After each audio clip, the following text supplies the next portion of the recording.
spicy.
That's not the offense.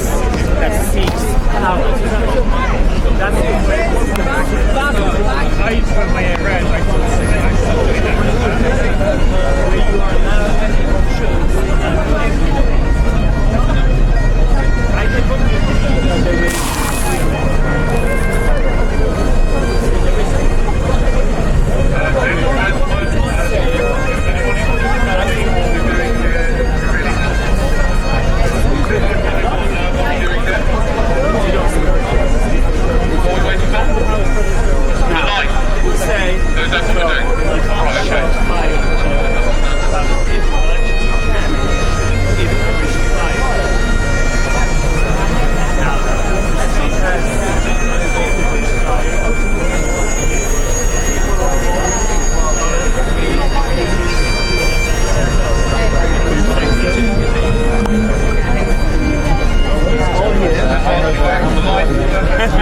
Sorry guys, can I just ask you something? Thank you.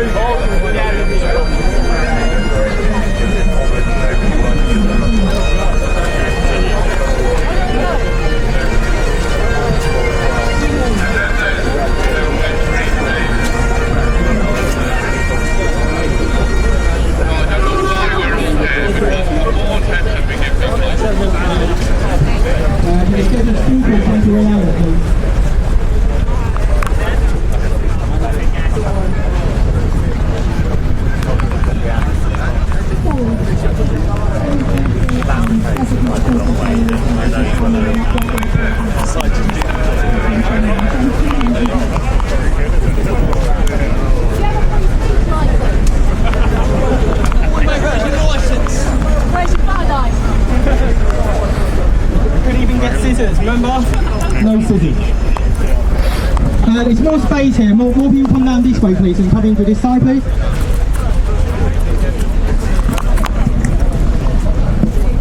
Yeah, so there's still a bit more space here. Can more people come over and fill up this section here, please?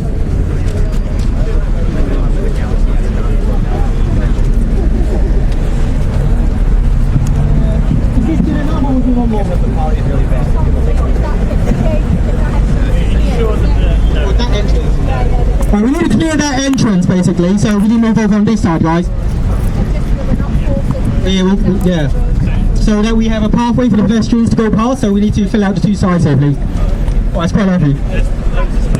There's loads of space this way, guys. Please move down a bit more, please. Thank you.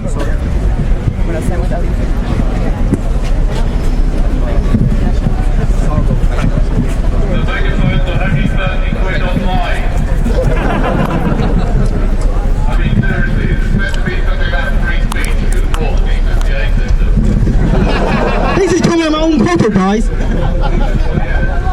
Right, can all the speakers, scheduled speakers, come to where I am, please? Yeah, so go on. Yeah.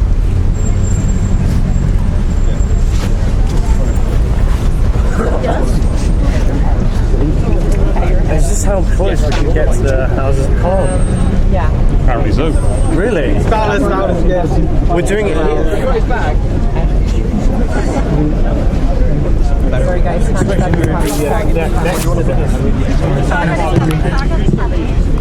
Helen. Right. Helen Dale, where's Helen Dale? Right, come over here. And where's Sargon? Carl Benjamin, anybody? Dad! Dad! Sorry. Father! He's gone home. He's gone to the pub. Oh, is he? Can anyone see Sargon on a card?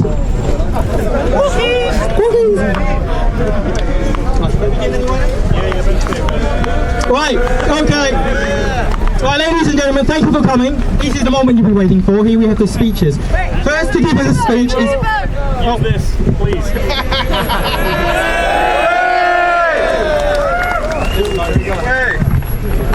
PA system sucks. Right, first to speak for us is Ben Brown, who's pub's liberalist. Worse. Speak into the words.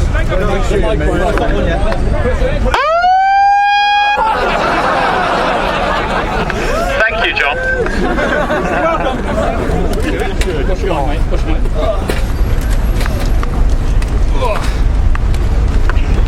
I'm not going to talk. That was on minimum, that's why it wasn't working. My name is Ben Brown and I am responsible for university operations at Liberalist UK. I'm here because I believe what has happened to Dankula is merely a symptom of a sick society, one that enables the crippling of the bold, crippling of the most confident, the suppression of those who discuss and promote controversial ideas, to protect the feelings of those who are incapable of coexisting with people they disagree with.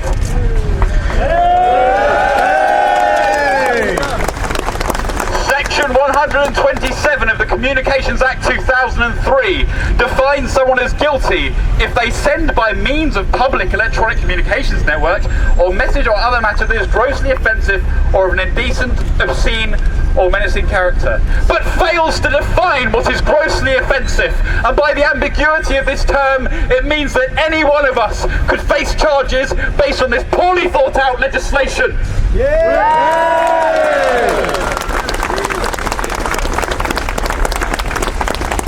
Furthermore, the Metropolitan Police define hate crime as any criminal offence perceived by the victim or any other person to be motivated by hostility, prejudice and so forth, as perceived by the victim.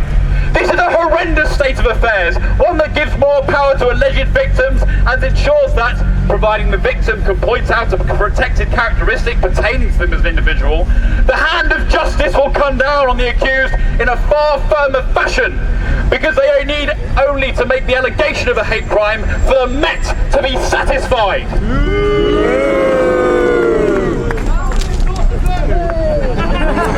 Blind justice is one of the principles we liberalists hold dear. We also value the freedom of speech. I grew up watching the likes of Mel Brooks, Monty Python, Dave Chappelle, Chris Rock, Frankie Boyle and Charlie Chaplin. And I was taught that the very essence of comedy is satire, mockery and exaggeration, those being the best tools for critiquing ideas and understanding the limitations of problems those ideas may present if taken to the extreme. I was taught that to understand whether you live in a society that is supportive of free speech and promotes liberty, the limits of these ideas need to be tested. Well, now we all know. We know that our government is willing to sit by as people are sentenced for making jokes that may hurt the feelings of others, even if the person responsible is neither advocating for nor carrying out any acts that would result in physical danger towards those they mock or criticise. They'll even sit by when a girl is convicted for posting song lyrics on Instagram in tribute to a young dead man.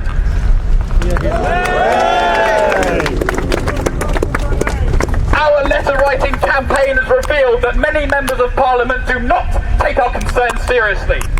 Many of them have used weasel words and in their laziness neglected to research the case of Mark Meacham properly. We need to make it clear to those members of Parliament who do not understand meme culture, the internet, offensive humour and the true definition of free speech. We need to tell them, you do not represent us! You are obsolete, and you will face further pressure from those who want their liberty back.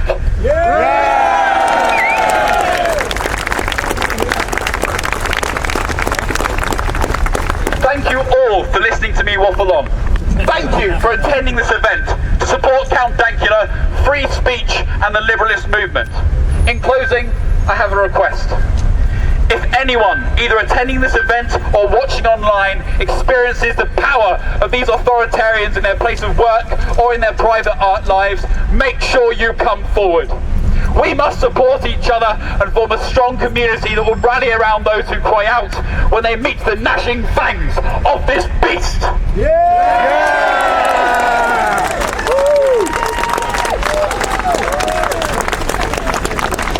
It's not my turn anymore. But please, take care of yourselves and take care of each other. Now, where is Carl Benjamin? He is next. Anyone seen him? I see you pointing. Clear the way, clear the way. Clear the way, please. He's not coming here. We fixed this now. Just we had it on minimum one time.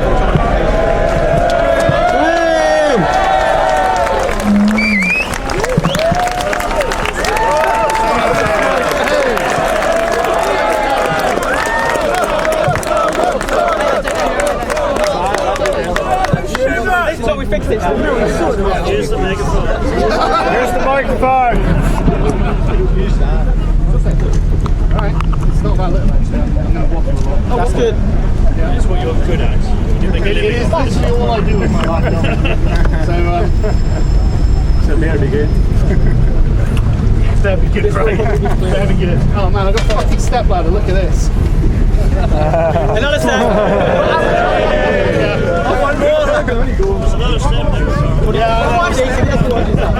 I'd stand on the other step, I'm afraid of heights. You better not.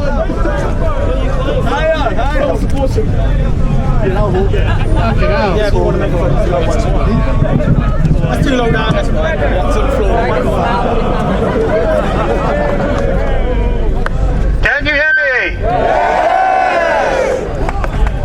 Fucking hell, we've become the kind of assholes who stand out protesting with megaphones. Look at this. What have you done?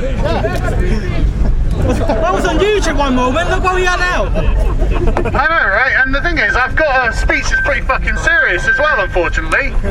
Oh, fuck you. yeah, right? No, I agree, fuck me, honestly, yeah. How would it make you?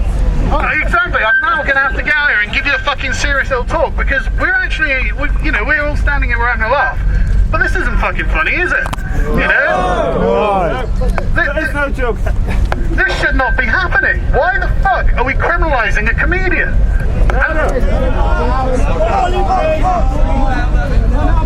I can't, this is just what the bullshit, mate.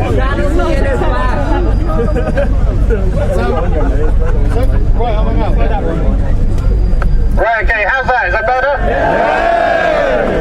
Right, okay. Right. Fucking hell.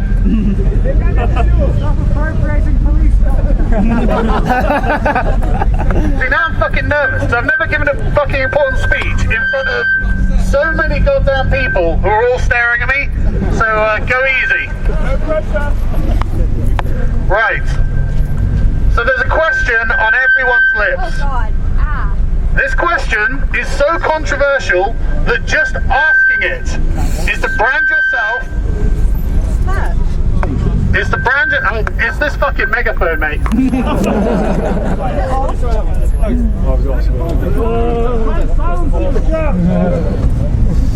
These start from the beginning, I can Yeah, well.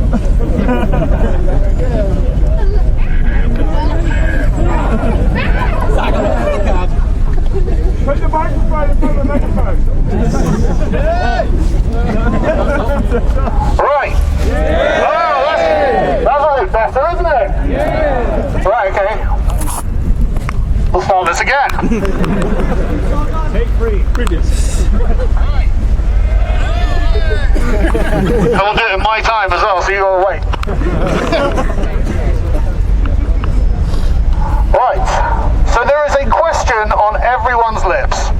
This question is so controversial that just asking it is to brand yourself an outsider, a dissident, and a rogue. The question is about one of the most controversial speeches ever given in this country. It's a question with implications so grave that some consider it a monstrous thing even to think about. The question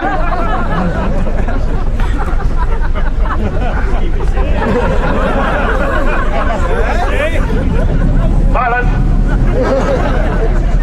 The question is, was Enoch Powell right? Yes. The short answer is, how many stabbings make a river? Yeah. Well, you've got to answer it.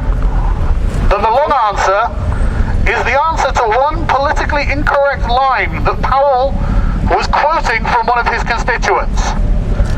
In this country, in 15 or 20 years' time, the black man will have the whip hand over the white man. I notice you've all gone fucking silent after I said that. Fucking told you. As we have seen, to the eternal disgrace of the government's handling of the Windrush scandal, this has not happened. But something similar has. Our black Commonwealth cousins who came here 50 years previously have integrated very well, because they have come here to be British.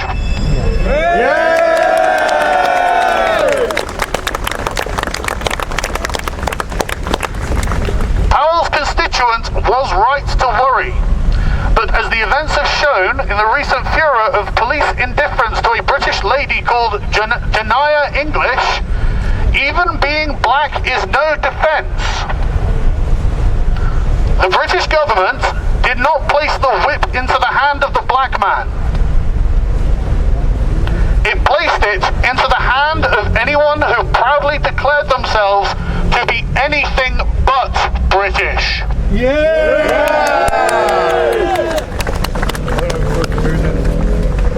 Our institutions are obsequious to any identity that stands apart from our own, so that when Janaya received death threats for criticising Islam, the police told her this could be avoided by keeping her mouth shut.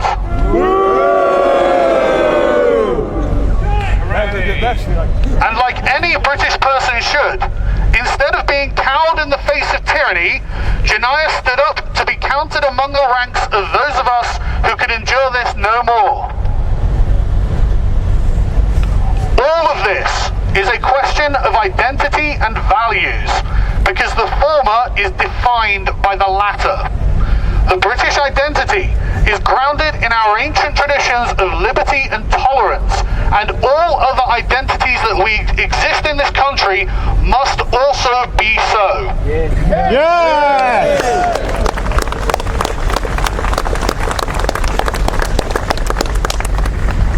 We did not need black people or Muslims to have ethnic tensions in this country. This country is built on ethnic tensions 1,000 years old between the English, the Irish, the Scots and the Welsh and all the subdivisions thereof. Yes! Fuck yes. Yeah, we did it first.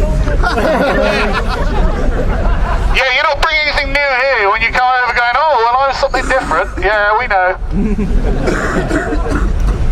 These pensions synthesized themselves into a British creed that all identities, all beliefs are permissible, and it is the harm that is punishable, and that harm can only be done by action and not by words.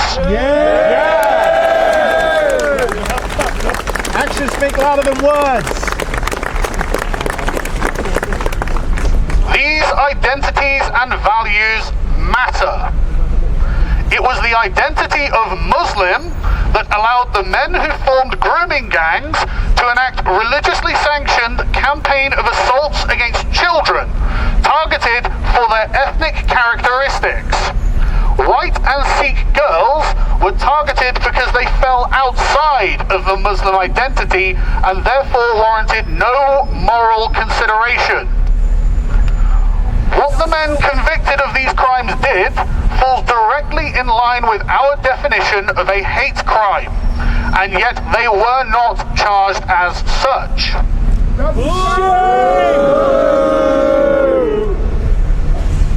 It is one rule for one and another rule for another. This is not an acceptable state of affairs in a liberal democracy. All citizens should be treated without distinction by the state, in order to fulfill Martin Luther King Jr.'s dream of a world where people are judged by the content of their character.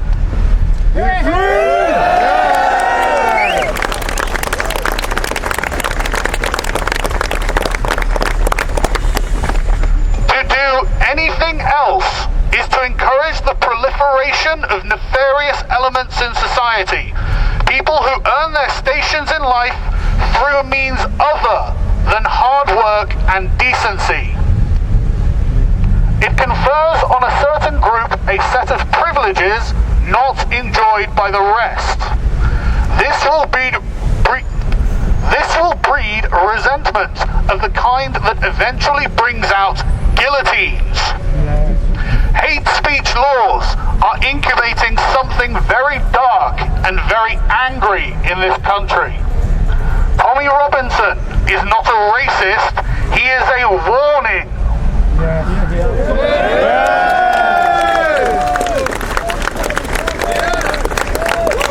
Good old Tommy. Every time I meet Tommy Robinson and we walk around the streets, you see the same thing. Rough, working class men spy him, they look around, and when they think they're in the clear, they go up to him and shake his hand and say thank you for everything you are doing, and then walk away like nothing happened. This happens multiple times when I see him. This is a problem. Yeah. This is what happens when people are treated like second-class citizens.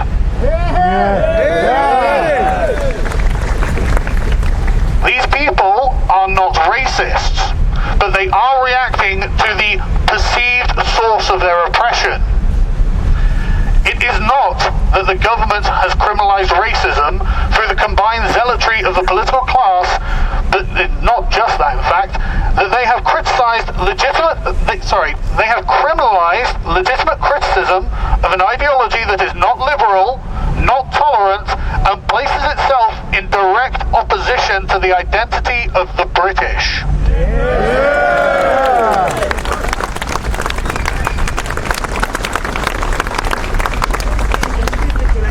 But they have gone even further than this, and they have now criminalized humour. Ron Liddell made a joke about the Welsh in the Sunday Times, about how a bridge across the Severn connects Wales to the First World. A very good joke. This aroused the ire of the North Wales Crime Commissioner and numerous other plaid cutlery idiots with cries of hate speech.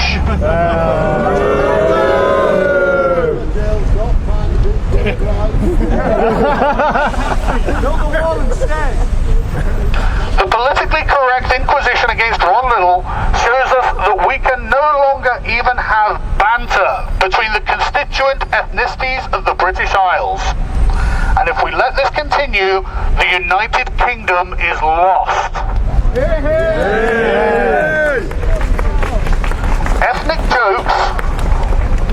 Ethnic jokes serve one purpose: to diffuse ethnic tensions by normalizing the differences between ethnicities.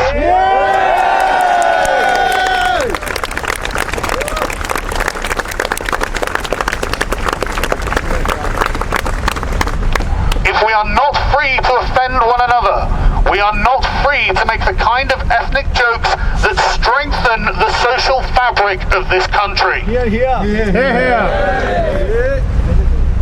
Without the freedom to offend, we create a series of armed camps, each watching the others for any signs of transgression, both obsessed with defending the honor of their respective tribe. This can only divide a country by setting us apart from one another and making us strangers to our neighbours.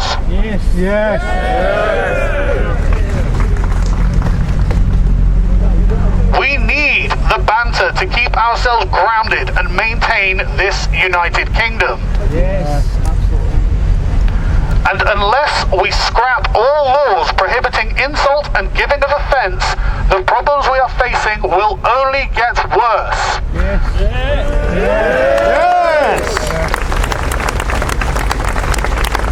Free Count Dankula, thank you.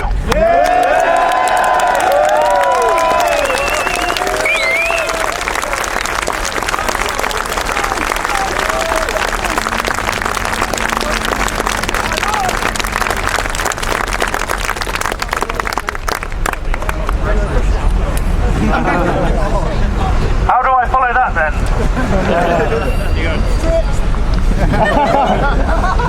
Ladies and gentlemen, wherever Puritans have been sufficiently powerful, they have endeavoured to patrol all forms of civic amusement.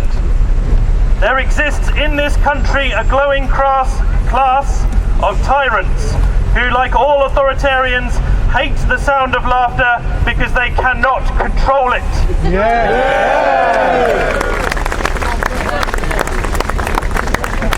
We may well have come from different backgrounds and contrasting belief systems, but our message here today is the same. There endures among us a shared confidence and esteem in free expression as the value essential to a free and flourishing society.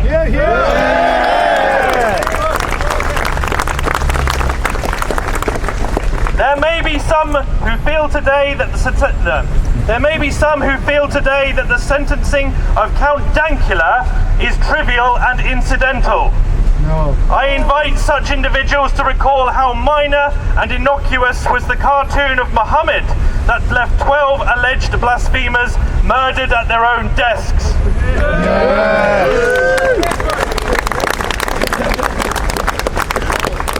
Comedy is an artistic medium, and like all artistic expression, it lives on the periphery of the tasteful and the sanitized. It is true that some people speak coarsely, and that is because people who are not sheltered children know that it is not words but evil deeds that harm us.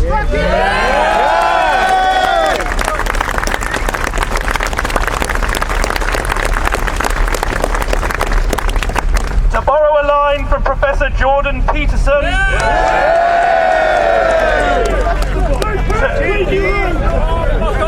to think is to risk being offensive.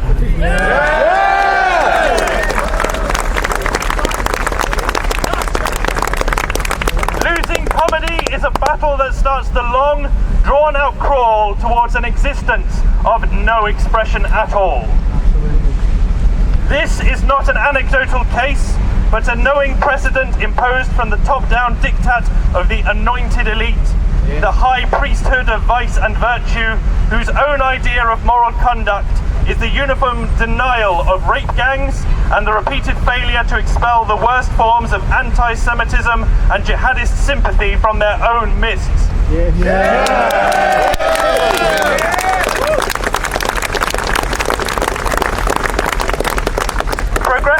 beginning to discover that the public is tired of crybabies and self-appointed school madams determined to reframe political satire as hazardous incitement.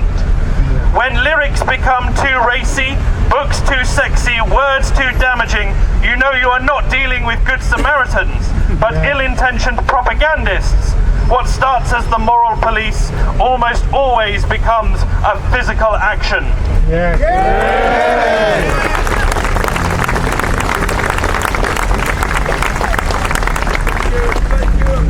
It is the right of all those who call themselves British citizens to call, critique and laugh at any aspect of society they find unfit or unworthy of ridicule, or worthy of ridicule. Ideas do not have rights, offence is not violence, we don't ban speakers and we don't burn books.